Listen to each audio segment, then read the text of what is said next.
peuple de Dieu, bonjour, bonsoir, partout mes bien-aimés, vous êtes dans le monde. Je vous salue au nom de Jésus-Christ, notre Seigneur. C'est encore moi, votre sœur Keren, et je suis encore là, par la grâce du Seigneur, pour partager avec vous. C'est encore un témoignage.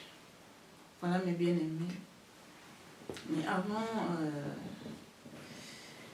d'entrer dans le message, je vais qu'on prie ensemble avec vous pour remettre ce moment dans ses saintes mains pour que lui seul, notre Dieu, notre Maître, puisse conduire ces moments, qui lui seul nous parle en fait. Nous allons prier, bien-aimés, dans le mains du Seigneur. Nous allons prier, frères et sœurs, remettre ces moments dans le mains du Seigneur. Prions au nom de Jésus. Père Saint, nous te bénissons, nous te rendons encore des actions de grâce, parce qu'il n'y a point de Dieu en dehors de toi. Tu es incomparable, insondable. Tu es le seul et l'unique, véritable Dieu, Jésus-Christ de Nazareth. En ce moment, je viens encore t'élever au-dessus de tous les noms, parce que tu es le roi des rois et tu es digne d'être élevé, digne d'être adoré. Père, c'est par ta grâce que je suis encore en ce moment devant ton peuple, pour partager ce que tu as fait pour moi, pour partager avec ton peuple. Seigneur, que tu prennes contrôle de ces moments, que moi je m'efface. Père, que toute parole qui va sortir de ma bouche, ça ne vienne pas de moi, mais que ce soit de toi. Et que ce message touche ton peuple partout dans le monde. Que ce message vise le cœur de tes enfants, Seigneur, puisse les transformer, Seigneur Jésus-Christ. Afin que ceux-là qui ne te connaissent pas puissent aussi, Seigneur, te connaître et qu'ils soient aussi sauvés comme tu le veux. Je t'aime, Seigneur. Je lève ton Seigneur au-dessus de tout nom. Prends contrôle de ces moments, du début à la fin. Que ton sang, Seigneur, me couvre aussi cette vidéo. Bénis toute personne, mon Dieu, qui va suivre ce message. Pour la seule gloire de ton nom, j'ai ainsi prié. Amen. Peuple de Dieu, encore shalom, shalom, bien-aimés dans le Seigneur. Je suis dans la joie d'être encore devant vous. En fait, à chaque fois que je suis là pour parler du Seigneur, je suis toujours dans la joie, mes bien-aimés. Et j'aimerais que vous partagez avec moi cette joie. Que le Seigneur vous bénisse. Je vais en profiter de ce moment pour remercier toute personne qui mettent des commentaires. Vraiment que le Seigneur vous bénisse abondamment. Bien-aimés, mes frères, mes sœurs, soyez bénis.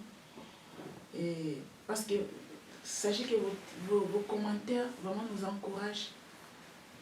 Bien-aimés, ce que nous sommes en train de faire, ce travail, et nous sommes tellement combattus que vraiment nous avons aussi besoin de vos encouragements, vos soutiens dans la prière. Et en voyant des commentaires comme ça nous fait du bien, ça nous fait tellement plaisir, ça nous fortifie encore de continuer l'œuvre du Seigneur. Et j'en profite pour vous dire à toutes et à tous merci, que le Seigneur vous bénisse abondamment, peuple de Dieu, partout où vous êtes. Vous qui commentez, vous qui appelez, vous qui écoutez ce message, que vous soyez bénis au nom de Jésus-Christ. Je vais tout droit au message. C'est un témoignage du peuple de Dieu. Et comme d'habitude, souvent je parle de ce que le Seigneur fait dans ma vie personnelle en fait.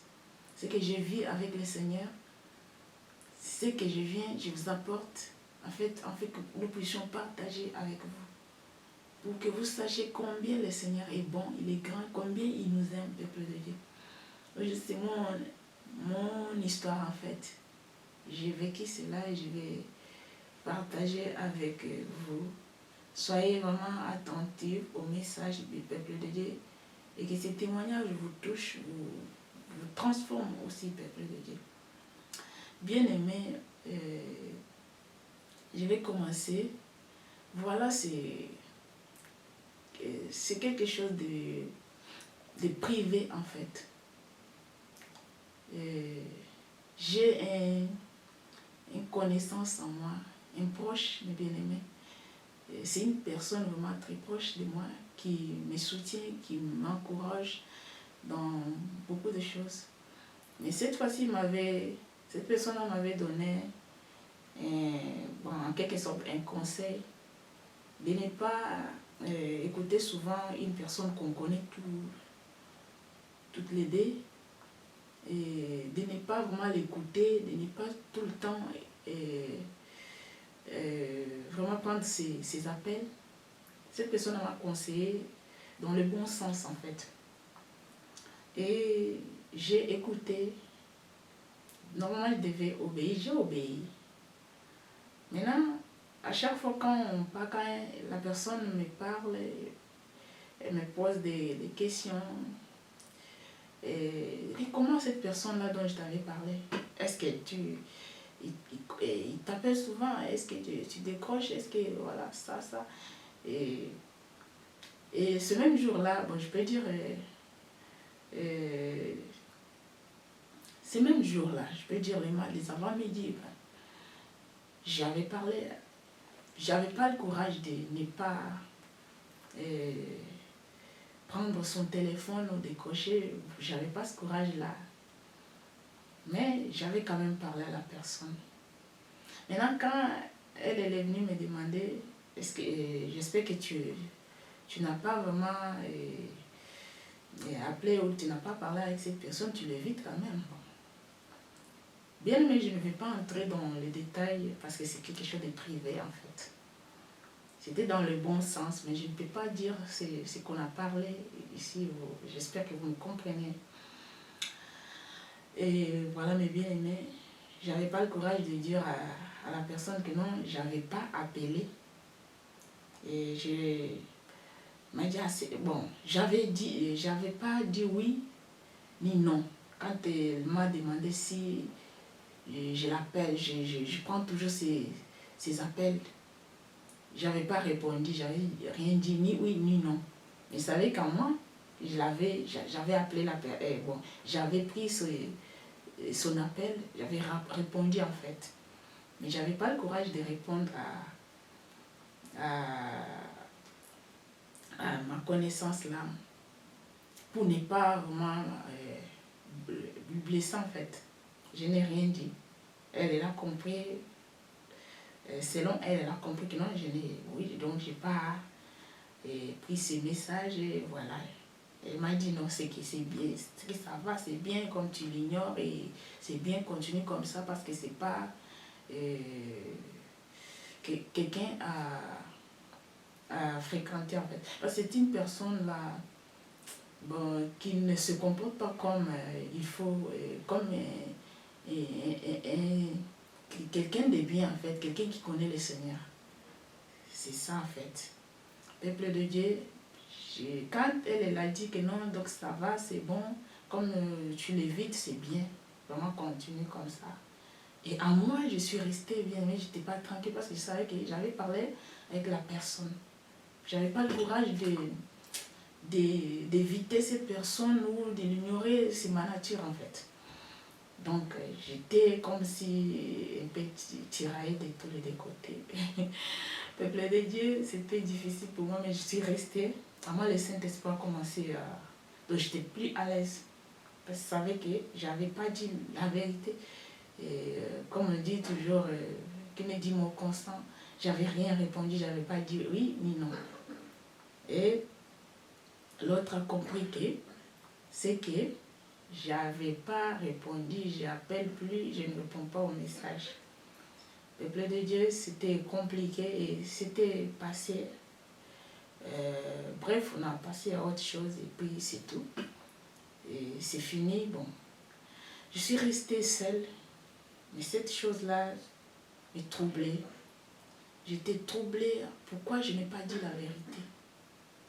Pourquoi je n'ai pas dit la vérité? Je n'étais pas à l'aise, mes bien-aimés. J'étais plus à l'aise, peuple de Dieu. J'étais comme s'il y avait quelqu'un qui me torturaient, qui me disaient pourquoi tu n'as pas dit. Peuple de Dieu, bien-aimé dans le Seigneur, avant toute chose, je vous donne un passage. Prenez Jean 8, 44. Bien-aimé, ça parle du père de mensonge qui est le diable. Vous pouvez méditer tout ça. Parce que si je n'ai pas, comme je n'avais pas répondu, c'est que j'ai menti en quelque sorte. Je n'ai pas dit oui, je n'ai pas dit non. J'ai menti au lieu de dire la vérité. Je n'étais pas tranquille, bien-aimé. Peuple de Dieu, et c'est passé, mais j'étais plus tranquille. Toute la journée, après j'ai commencé à me repentir, je demandais pardon au Seigneur. Pourquoi je n'ai pas dit que j'avais reçu son appel? Pourquoi je ne lui ai pas dit ça? C'était resté à moi, bien-aimé dans le Seigneur. Et j'étais mal à l'aise en fait. J'ai prié, j'avais pas la paix. Toujours c'était la même chose. Et la nuit, de cela bien-aimé, je suis allée au lit, je priais et tout. Je suis allée au lit, peuple de Dieu. Bien-aimé, le Seigneur est bon. Si tu es un enfant de Dieu, les yeux du Seigneur seront toujours sur toi. Tous tes mouvements seront toujours contrôlés par le Seigneur. Tu n'as plus le droit à l'erreur, peuple de Dieu. Et je vous dis que tout ça, ça fait partie du dépouillement, bien-aimé. Et depuis que j'ai commencé à me dépouiller, bien-aimé, il y a les choses que je ne peux plus faire. Dès que tu fais, le Seigneur est là. Tu ne vas plus dormir et il y aura des réactions. Les choses que peut-être avant je faisais comme ça, là, librement, là, je n'ai plus le droit, mais bien aimé. Et je suis allée au lit. Quand j'ai posé ma tête après avoir prié, et là, j'ai vécu quelque chose de troublant, en fait. Ces songes-là, bien aimé, c'était pas vraiment un songe. C'est comme si je vivais la chose comme ça. Peuple de Dieu, le Seigneur est là. Et il est vivant, bien aimé. Il est vivant, soyons droits avec le Seigneur. Et j'ai vécu quelque chose de troublant. Et, peuple de Dieu, je me suis retrouvée quelque part. Là où j'étais, je ne sais pas si j'étais où. Je me suis vue à la main avec quelque chose comme une grenade. Tu voyais un peu le grenade, je ne sais pas si on appelle ça comme ça, grenade. Des trucs que les militaires ont toujours. Quand ils balancent comme ça, ça fait des dégâts en fait.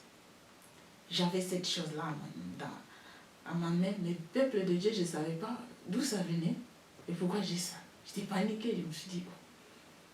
Il y avait là une de mes petites sœurs.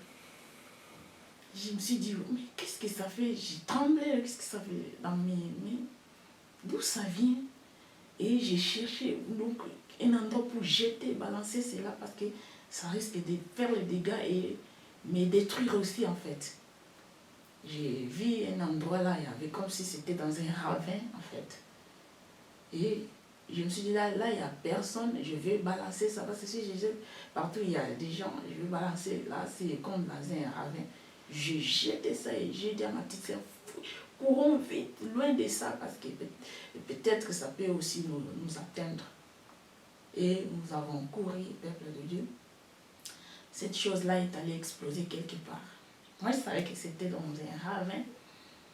Bon, ça fait quand même, moi, un peu de dégâts. Ça fait quand même des dégâts. Donc, en fait, peuple de Dieu, il y a aussi, je pense qu'il y avait aussi des gens qui étaient blessés, en fait. Et nous avons couru. Alors, nous sommes retrouvés quelque part là. Maintenant, c'est comme s'il y avait, on enquêtait sur ça maintenant. Et tout le monde était paniqué, on enquêtait, qui a pu faire ça, qui a pu faire ça. Mais moi je savais que c'est moi, j'ai balancé ça de ce côté-là pour éviter que ça ne puisse pas créer de dégâts en fait. Mais au lieu de dire que non, c'est moi fait ça pour que ça ne puisse pas faire les dégâts là où il y avait les gens. J'ai gardé silence en fait. Bon, j'étais paniquée. Émotion d'abord, pourquoi j'avais cette chose et ça faisait dans mes mains. Maintenant, j'étais là, j'étais paniquée. Ma soeur me disait, donc, dis la vérité. Je ne savais pas, je voyais comme si je disais la vérité, bien aimé, ça allait créer beaucoup de choses. Et je ne savais pas comment allait être, je ne sais pas qu'est-ce que j'allais devenir. J'ai paniqué, j'étais dans tous mes états. Et ils continuaient à faire leur enquête dans la ville, partout. Parce que je ne sais pas si c'était en Afrique, peut-être je voyais comme si c'était pas l'Afrique. Non, l'enquête, poursuivait avec les enquêtes là. Et j'ai dit à ma sœur, non, on garde silence, parce que si on dit la vérité, peut-être ça peut se retourner contre nous. Elle me disait, mais tu n'as rien fait pour dire la vérité. Je voulais dire, mais je n'arrivais pas. J'étais paniquée, j'avais peur. Et j'ai tremblé, et j'étais pas là, c'était comme si c'était réel, le peuple de Dieu. Bien-aimé dans le Seigneur. Et ce rêve-là, c'était... Non. J'avais jamais vécu quelque chose de comme ça. Mon cœur battait. Et ces gens-là continuent à faire l'enquête. Ils allaient partout. Et ils sont aussi venus vers nous, nous ont posé des questions. Moi, j'arrivais même pas à répondre. Maintenant, je ne sais pas comment, c'est comme si ça savait déjà que c'était moi. Et, peuple de Dieu, une fois, nous sommes restés avec ma soeur et moi. Ma soeur m'a dit, il faut leur dire, tu n'as pas encore dit, pourquoi tu n'as pas encore dit la vérité? Dieu leur la vérité, tu n'as pas fait exprès. J'ai dit, arrête de faire ça, pourquoi tu... Et du coup, ils sont là, ils ont entendu ce qu'on parlait, en fait. Ils ont compris que c'était, en fait, moi. Et ils ont entendu de leurs oreilles ce que ma soeur disait, peuple de Dieu. Et du coup, j'étais là, paniquée. Et du coup, je me suis réveillée. Bien-aimée dans le Seigneur, en me réveillant, peuple de Dieu, mon cœur battait plus fort, et je me voyais comme si je voulais pleurer. Et je savais que j'étais déjà dans la réalité. Et j'entendais en moi une voix qui me disait, pourquoi ne pas dire la vérité? Tu sais pourquoi tu as vécu ça? C'est à propos, directement, et ça m'a amené à cette histoire-là dont j'avais vécu pendant la journée. Je n'ai pas voulu dire ni oui ni non, et à ma connaissance là. Ça m'a amené, donc c'est comme si quelqu'un me disait, tu vois, tu n'as pas voulu dire la vérité là. C'est pourquoi tu as vécu ce que tu as vécu. Et tu vois la conséquence en fait du mensonge. C'est ça. Ça empire les choses. Au fur et à mesure, tu ne dis rien.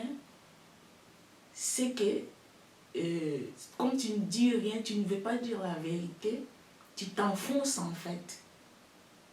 Tu peux avoir raison, mais parce que tu n'as pas voulu dire comment l'histoire était, tu n'as pas voulu dire la vérité, tu n'as pas mis ta confiance en ton Dieu, et l'histoire va devenir encore plus grave. Tu vois, tu devrais normalement dire à cette personne-là que non, oui, j'ai écouté tes conseils, mais je lui avais quand même parlé. Parce qu'il y avait ça. Ça devait passer sans problème. Mais tu as aggravé la situation parce que tu lui as menti, tu n'as rien dit. Et pourtant, tu lui avais parlé. C'est pourquoi tu as vécu cette chose, cette histoire que tu viens de vivre là, dans le songe. C'est comme si quelqu'un me disait que je t'ai fait vivre cela pour que tu saches que le mensonge n'est pas bon. Il faut toujours dire la vérité, quelle que soit la gravité du problème. Parce que quand tu ne dis pas la vérité, le Seigneur n'est pas avec toi. Tu es avec le diable. Le Seigneur va t'abandonner. Mais quand tu dis la vérité, le Seigneur sait que ça c'est ma fille, et elle a dit la vérité, et je vais la soutenir. Et tu vas voir que le Seigneur va tout mettre en ordre et tu seras quitté. Non, tu n'auras plus de problème. Mais en ne pas dire la vérité, tu t'es encore enfoncé. Tu devrais normalement dire que non, j'ai balancé ça pour ne pas faire les dégâts de l'autre côté. Bien sûr que là, ça a quand même fait quelques dégâts pas trop graves. Mais là, il y avait des êtres humains, ça allait blesser, les gens allaient mourir. Mais toi, tu n'as pas voulu dire la vérité. Tu as préféré garder tout pour toi, ne pas dire la vérité. Et peuple de Dieu, quand cette voix parlait à moi, waouh, j'avais comme si des larmes voulaient tomber en fait. Je ne disais même pas que c'était pas réel. Je pensais que j'étais toujours en train de vivre ça parce que mon corps tremblait. Je voyais vraiment cet événement-là comme ça. Et j'étais déjà sortie de ces songes, mais j'avais l'émotion. Bien-aimés, faisons attention. Quand nous sommes appelés enfants de Dieu, nous devons vivre, nous devons vraiment marcher dans le droit chemin. Parce que le père du mensonge, peuple de Dieu, c'est le diable. Quand tu mens, tu fais la volonté de ton père, qui est le diable. Parce que dans le diable, en fait, il n'y a jamais eu de la vérité, en fait. En lui, il n'y a que les mensonges. Il n'y a que le mensonge, peuple de Dieu. Toute personne qui ment, il fait la volonté de son père, qui est le diable. C'est pourquoi je vous ai donné Jean 8, 44, peuple de Dieu. Veuillez aller lire et vous allez comprendre que les mensonges n'ont jamais venu du Seigneur. Il n'y a jamais eu de petits mensonges comme des grands mensonges. Tout mensonge est un mensonge, peuple de Dieu. Nous devons aussi nous dépouiller de ça. Tout ça, ça fait partie du dépouillement. Ça fait partie du dépouillement. Moi, dans ma nature, bon, depuis que j'ai commencé le dépouillement, peuple de Dieu, il y a des choses. Et même quand tu veux dire quelque chose autrement, le Seigneur t'oblige à dire ça comme c'était. C'est pour ça que je vis avec le Seigneur. À chaque fois que je fais comme si je voulais un peu, mais non. Le Seigneur te ramène dans le droit chemin directement. Comme là, je devrais normalement dire que non, j'ai parlé avec la personne, mais je n'ai rien dit. Je n'ai pas voulu dire pour ne pas blesser la personne. Mais j'ai gardé silence. Mais malgré ça, le Seigneur n'a pas aimé. Le Seigneur a voulu que je puisse dire la vérité comme l'histoire était. Moi, je me dis que je n'ai pas menti. Mais devant le Seigneur, c'est presque le mensonge. C'est pourquoi le peuple de Dieu lui dit que les petits mensonges comme les grands mensonges, ça n'existe pas. Donc nous devons vraiment apprendre à dire la vérité.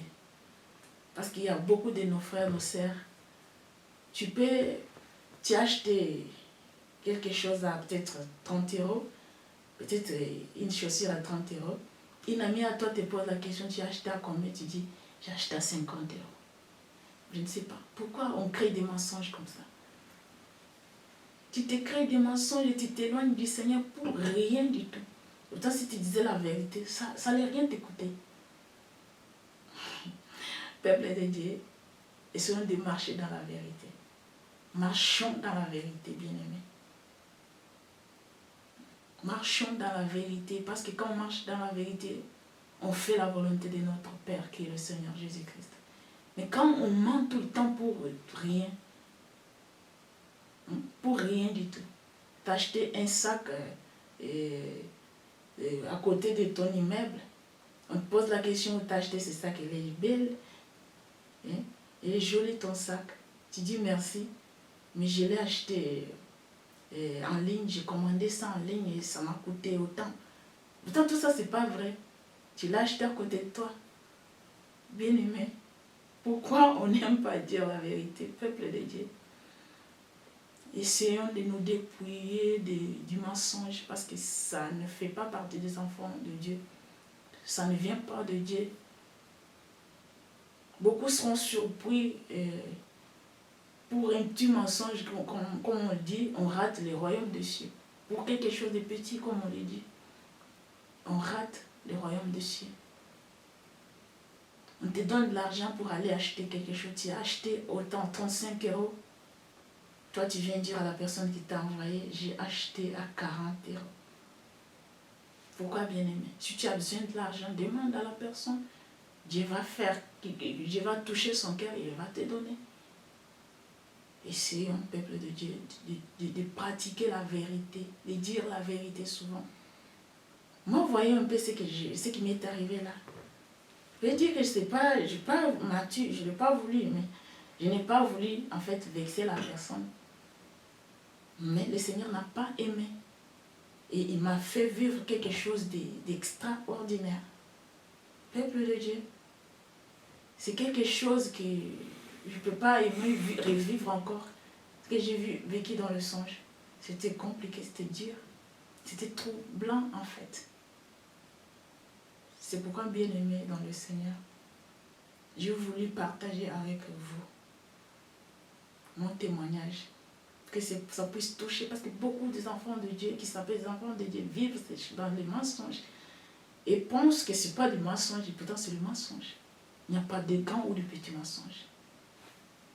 Le Seigneur veut qu'on se dépouille. Le dépouillement, ce n'est pas seulement abandonner les pantalons, des mèches, faux cheveux, des maquillages et autres. Le dépouillement, peuple de Dieu, c'est aussi l'intérieur. Moi, le Seigneur commence à marcher avec moi. Le Seigneur marche avec moi. Il m'a transformé en beaucoup de choses. Bien aimé dans le Seigneur. Le Seigneur m'a transformé en beaucoup de choses. Et le Seigneur me surveille de près. Je n'ai pas droit à l'erreur, bien aimé dans le Seigneur. Essayons de vivre vraiment. Je vous épargne beaucoup de choses, beaucoup de témoignages que j'ai là. Le Seigneur n'aime pas qu'on ait des gens où on donne de la valeur ou les autres qu'on rabaisse. Le Seigneur veut comprendre tout le monde au même niveau. Et essayons de marcher droit, essayons de nous dépouiller de tout ce qu'on appelle des petits trucs là. Des petits trucs là qui viennent du diable. Des mensonges. Un esprit de rabaisser les autres. Moi, je parle avec celle-là parce qu'elle est comme ça, parce qu'elle est renommée. C'est là parce que, bon, cette personne-là n'a rien. Bon, regarde comment elle s'habille. Non, le Seigneur n'aime pas ça. Il veut qu'on prenne tout le monde au même niveau. Qu'on pratique l'amour entre nous. Qu'on se dépouille en fait de toutes ces choses-là, bien-aimés. Je suis venue aujourd'hui parler du mensonge en fait. Dépouillons-nous, ça fait partie du dépouillement. Ce que j'ai vécu là dans le songe, c'était comme presque réel. Pourquoi? Parce que le Seigneur n'a pas aimé. Et c'est pourquoi aujourd'hui j'ai voulu partager. Peuple de Dieu, dépouillons-nous. Nous sommes peut-être dépouillés de l'extérieur, mais essayons aussi de nous dépouiller de l'intérieur. Et faire la volonté de Dieu. Parce que si on ne se dépouille pas du mensonge, on n'a rien fait du tout. On s'est dit dépouiller, mais on ment. Non, c'est que nous ne sommes pas enfants de Dieu. On est enfants du diable. Parce que c'est le diable qui est le père du mensonge. Voilà, c'était ça. Méditez sur Jean 8, 44. Peuple de Dieu. C'est ça mon témoignage. J'ai voulu partager avec vous. Et j'en profite aussi, comme d'habitude, faire appel à toute personne bien-aimée qui n'a pas encore reçu le Christ. Bien-aimé, si aujourd'hui tu m'entends, peut-être pour la première fois, que tu n'as jamais reçu le Seigneur Jésus-Christ dans ta vie, comme ton Seigneur, ton Sauveur, ouvre ton cœur, s'il vous plaît, bien-aimé, accepte-le aujourd'hui. Si tu as écouté ce message, c'est le Christ qui est Seigneur, qui est Sauveur, qui est le Roi, qui est le Créateur de toutes choses, le Créateur incréé. Crois au Seigneur Jésus-Christ et tu seras sauvé. Si tu ne l'as jamais accepté dans ta vie, peut-être tu es chrétien, tu ne l'as jamais fait, ouvre ton cœur aujourd'hui. Peut-être tu ne sais pas comment, mais essaie de faire cette prière après moi. Répète après moi, bien-aimé. Dis Seigneur Jésus-Christ. Aujourd'hui, j'ai écouté ta voix. Je m'approche devant toi. Je crois en toi. J'ouvre mon cœur. Entre. Sois mon Seigneur, sois mon Sauveur. Guide ma vie, prends-moi en charge maintenant. Je te demande pardon parce que j'ai conduit ma vie toute seule. Je ne te connaissais pas, j'étais dans le mensonge. J'étais dans beaucoup de choses qui ne te glorifiaient pas. Je ne te connaissais pas. Aujourd'hui, j'ai écouté ta voix et je t'accepte. Sois mon Seigneur et mon Sauveur. Et guide-moi tout le long de ma vie. Je m'abandonne entre tes mains. Au nom de Jésus-Christ. Amen. Peuple de Dieu, si vous avez fait cette prière, soyez bénis et sachez que le Seigneur est rentré, il a transformé votre vie. Et c'est lui qui va faire de vous ce qu'il veut. Il va vous diriger, il va vous guider, peuple de Dieu. Soyez dans la joie parce qu'il est rentré dans votre vie. Et voilà, peuple de Dieu, c'est par là que je vais finir mon témoignage. Et que ces messages vraiment puissent viser vos cœurs, toucher tout enfant de Dieu partout dans le monde où vous êtes, puissent transformer votre cœur partout où vous êtes, afin que vous puissiez pratiquer de bonnes œuvres pour la gloire du Seigneur. Dépouillons-nous du mensonge, peuple de Dieu, de toutes les mauvaises choses pour la gloire du Seigneur. Parce que le Seigneur est bientôt là, peuple de Dieu. Il est bientôt là, bien-aimé dans le Seigneur. Ce n'est pas les mensonges, ce n'est pas des paroles en l'air. Jésus-Christ est en chemin. Et c'est pourquoi il est en train de nous préparer. Il ne veut pas ni des mensonges, ni des soi-disant petits mensonges ou grands mensonges, mais il veut que nous nous dépouillions à l'intérieur comme à l'extérieur et faisons son œuvre. Vivons selon lui, bien-aimé. Voilà, c'était votre sœur Keren Mal. Je vous aime tellement, que le Seigneur notre Dieu vous bénisse abondamment partout où vous êtes dans le monde. Soyez bénis, bénis. Et je vous dis shalom, shalom, bien-aimés dans le Seigneur.